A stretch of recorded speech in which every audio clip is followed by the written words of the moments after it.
ready tonight. You were also quoted as saying these two are not as crazy as they might appear to be. What did you mean by that? Watch her crawl out of this one.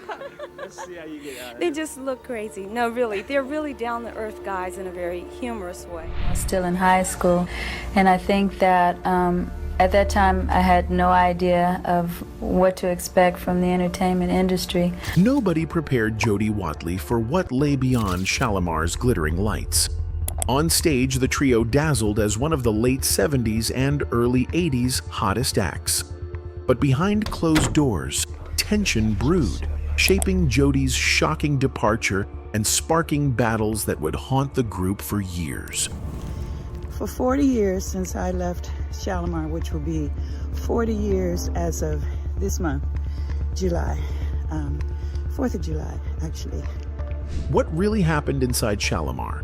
And why did it all come crashing down? Today, we pull back the curtain on the story fans never saw. The lights, the hits, the screaming fans from the outside, while Shalamar looked untouchable. Their choreography was sharp, their image was polished, and their songs were dominating the R&B charts. To the public, they were Solar Records' crown jewel, a picture-perfect trio built for success. But what fans didn't see was the tension bubbling beneath the surface. By 1983, Jody Watley wasn't just singing and dancing, she was fighting for her creative survival. In later interviews, Watley described how frustration had been building for years. Major creative disagreements plagued the group, particularly with Dick Griffey, the founder of Solar Records. Griffey was not only the executive who signed Shalamar, he was the man who called the shots. And those shots almost always sidelined Jody. While Howard Hewitt was consistently promoted as the group's lead voice, Watley's ideas for style, music direction, and songwriting were routinely ignored. She remembered the feeling vividly. "I felt silenced and dismissed," she would later explain. "I was in this hugely successful group, but I didn't feel seen." This wasn't just personal tension. It reflected a much larger problem in the music industry. In the early 1980s, women in R&B and funk groups often found themselves boxed into secondary roles. Male executives made the final decisions. Male bandmates were given leadership, and women were expected to comply.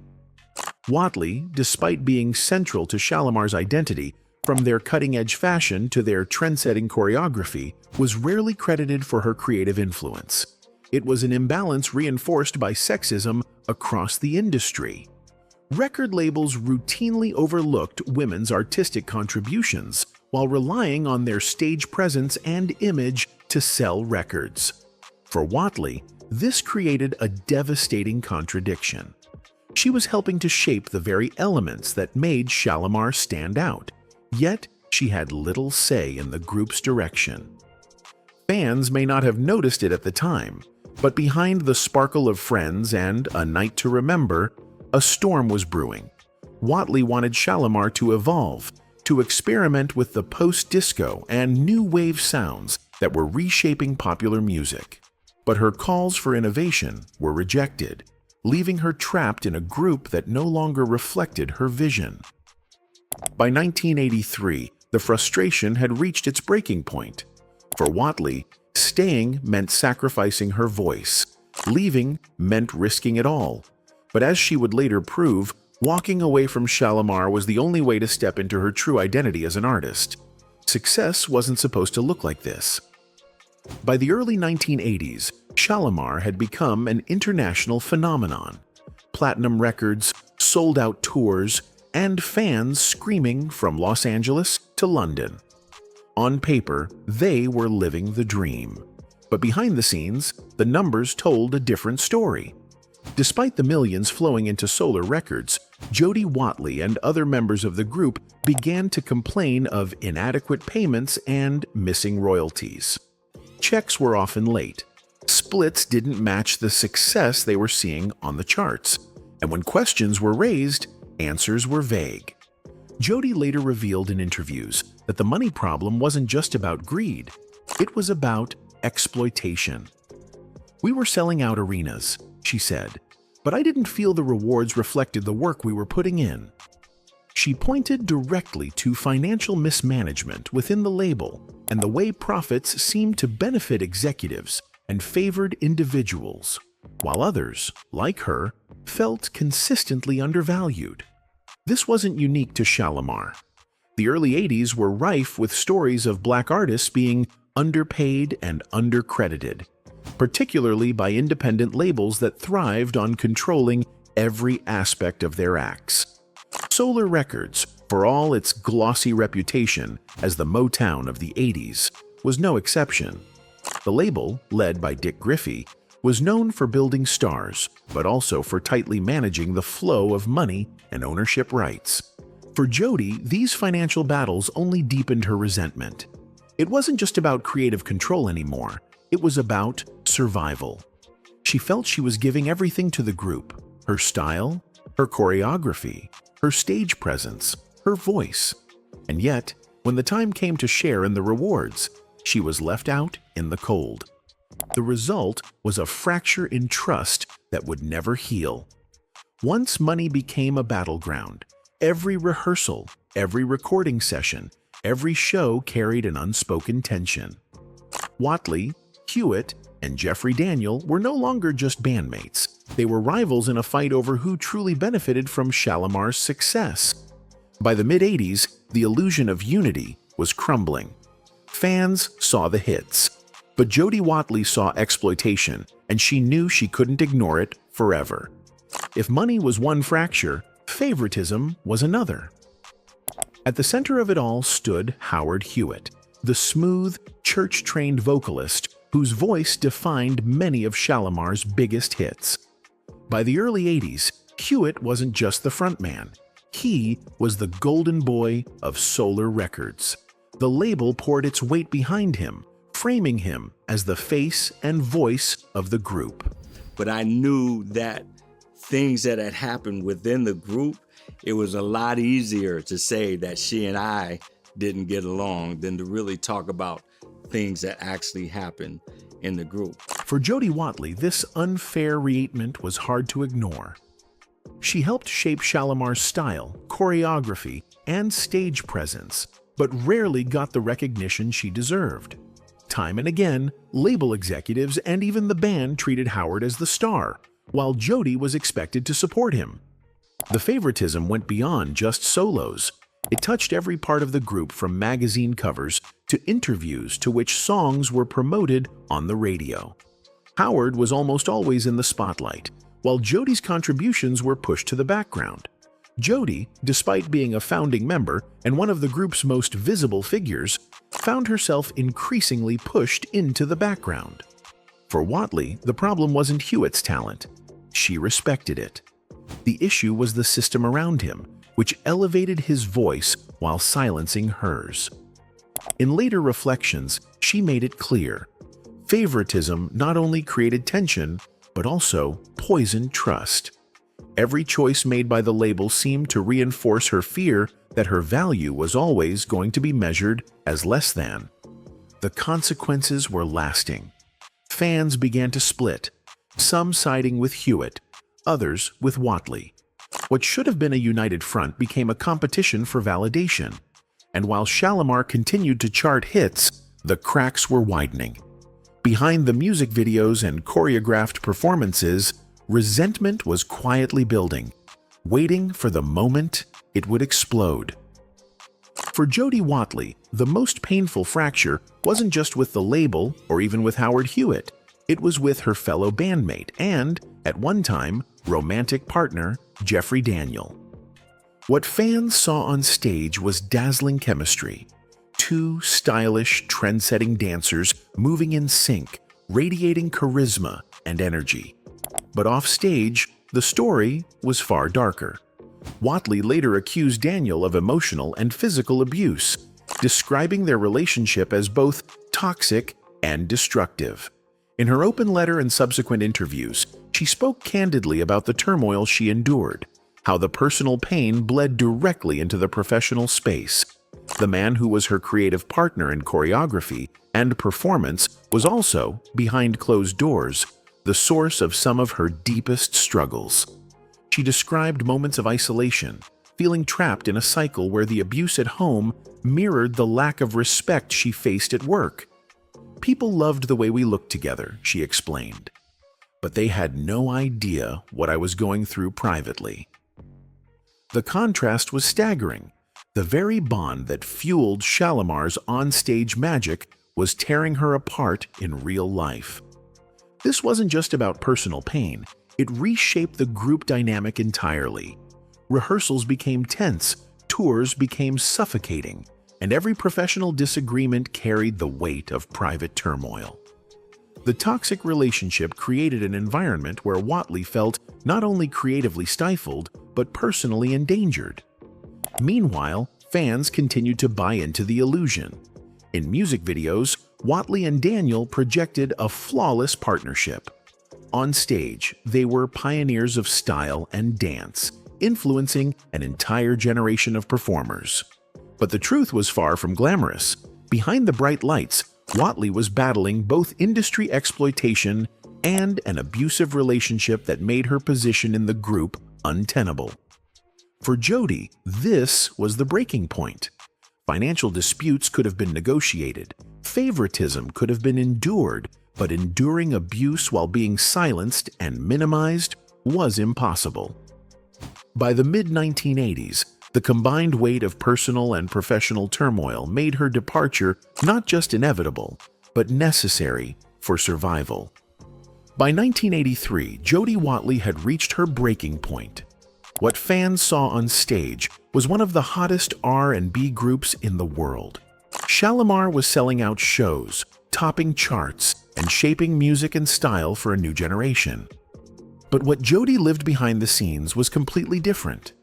Every problem she had faced over the years being ignored creatively, being underpaid, being pushed aside while Howard Hewitt was favored, and suffering through her toxic relationship with Jeffrey Daniel had built up to a point where she could no longer carry it. She later explained that she felt trapped. On stage, she was smiling, dancing, and keeping the show alive. But inside, she felt invisible. The label didn't value her ideas, the money didn't reflect the work she was putting in, and her personal life was heavy with pain. Shalamar looked like a dream, but for her, it had become a nightmare. So, in 1983, Jody did the unthinkable. At the very height of Shalamar's fame, she walked away. To the public, it was shocking. Fans couldn't understand why anyone would leave a group that seemed unstoppable. Some critics even said she was throwing her career away. The idea of leaving a successful act was almost unheard of at the time, especially for a young black woman in the music industry. Where's the beef? For 40 years since I left Shalamar, which will be 40 years as of this month, July, 4th of July, actually. But for Jody, the decision was not about risk, it was about survival. It was survival, she later explained. Mentally, emotionally, artistically, I had to save myself. Walking away was her act of courage. It was her way of taking back control after years of being silenced and undervalued. And though many doubted her at the time, history proved her right. Leaving Shalamar wasn't the end of her career. It was the start of something bigger. Her exit set the stage for a bold, solo journey, one that would not only win her a Grammy, but also make her one of the most influential female artists of her generation. That's shot up the charts, and now it's number one. Number one. Number one. Yes. How does it feel? That's kind of lucky. It's not really lucky. It's attributed to determination and hard work. By walking away in 1983, Jody didn't just leave a group. She found her voice. Even decades after leaving, Jody faced what she described as ongoing smear campaigns. In interviews and social media posts, she recounted how false narratives and defamation from former members and their associates haunted her career. She addressed these directly in her YouTube video, Enough is Enough, saying she held no grudges but would no longer stay silent. Jody's insistence on defending her truth showed the long-lasting scars from her time in Shalamar. And, false narratives, smear campaigns, all of that is the result of people jealous of me, my success, my independence. Years later, Jody faced another battle: ownership of the Shalamar name. By the mid-2000s, fans were confused as multiple versions of Shalamar began touring internationally, some without a single original member. Carolyn Griffey, daughter of Solar founder Dick Griffey, challenged Jody's trademark claim, insisting that the Griffey family still held the rights.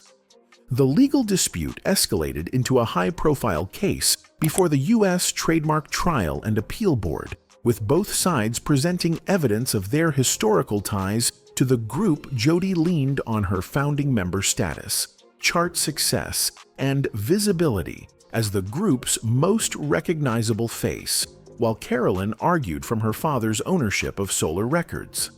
The board ultimately sided with Jody, recognizing her as an original member and rightful owner of the brand. In interviews, Jody described the ruling as more than a legal win. It was validation after years of being sidelined and underestimated. This victory was symbolic. For Jody, it wasn't just about business. It was about reclaiming her legacy from those who had tried to erase or diminish her role in Shalamar's history. It gave her control over how Shalamar's story would be told and protected her name from being used in ways that distorted the group's true legacy. When people can't control you or they are resentful of you, they try to control how other people view you. Trying to bring you down. Despite her victory, discussions of reunions were fraught. When BET Awards organizers suggested a Shalamar reunion, Jody said she was open to it. But the conflicts, bitterness, and unresolved disputes made it nearly impossible. She emphasized that, as the trademark owner and original member, she had every right to lead such a reunion. Yet, her former bandmates resisted. Fans were left disappointed, realizing that the personal wounds ran too deep to heal. Fans have always played a role in shaping the legacy of Shalamar. Online discussions reveal mixed feelings. Some sympathize with Jody, recognizing the sexism and exploitation she endured. Others lament how internal conflicts overshadowed the music. One fan wrote, "Fans don't like to be so in the know about artists fighting over business. It turns people away." These reflections show how the behind-the-scenes turmoil of Shalamar not only hurt the members, but also their connection with audiences. Jody's story isn't just about Shalamar. It's a window into the broader struggles women faced in the 1980s music industry. In interviews, she explained how being in Shalamar was a sexist environment that constrained her artistic growth. Label executives saw her more as an accessory than a visionary artist. Yet, her solo career proved otherwise. 40 years as of this month, July. 4th of July, actually. So where is the beef? What is the beef? By carving her own path, Jody challenged those norms, setting an example for future female artists to assert their creative power. After leaving Shalamar, Jody didn't fade. Instead, she reinvented herself. Signing with MCA Records, she launched her solo career in 1987 with the smash hit Looking for a New Love. The song reached #2 on the Billboard Hot 100 and won her a Grammy Award for Best New Artist in 1988. Jody Watley!